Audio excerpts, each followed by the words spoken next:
سلسلہ وارثیہ کے ایک بہت ہی مشہور و معروف فقیر جن کا نام مولوی نور کریم شاہ صاحب تھا، آپ بڑا گاؤں مسولی کے تھے۔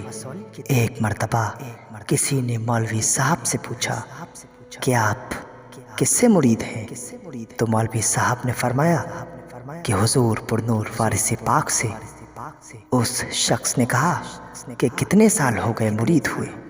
مولوی صاحب کہنے لگے کہ 8-10 سال ہو گئے، لیکن اب تک کوئی نتیجہ برآمد نہیں ہوا۔ اس شخص نے کہا کہ تم کڑا مانک پور چلے جاؤ، وہاں خدا بخش شاہ صاحب ہیں، ان سے کچھ اچھے ذکر و فکر سیکھو تاکہ منزل تک پہنچ سکو۔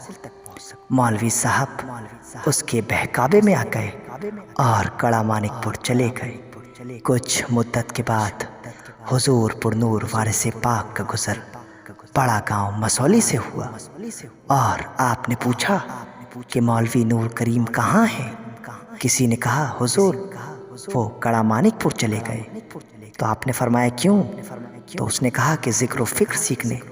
تو سرکار وارث پاک فرمانے لگے وہ تو سڑی ہے، سودائی ہے، اس کو تمیز ہی کہاں۔ بس اتنا کہنا تھا کہ مولوی صاحب پاگل ہو گئے اور اپنے کپڑے اتار دیے، برہنہ ہو گئے، اور گلے میں جوتے اور چپلوں کی مالا پہن کر گدھے پر سوار ہو کر گلی گلی گھومنے لگے۔ تھوڑے عرصے کے بعد پھر حضور وارث پاک کا گزر بڑا گاؤں سے ہوا۔ تو مولوی صاحب کے خاندان والوں نے کہا کہ سرکار مولوی صاحب پر رحم کیجیے، نہیں تو ہم سب کو زہر دے دیجیے۔ سرکار وارث پاک نے فرمایا مولوی کو حاضر کرو میرے سامنے۔ کمال دیکھو اشرف العالمین کا، نہ کوئی کنڈا، نہ کوئی چلا، نہ کوئی تعویذ، نہ کوئی جھاڑ، نہ کوئی پھونک، بس سرکار کی ایک نظر۔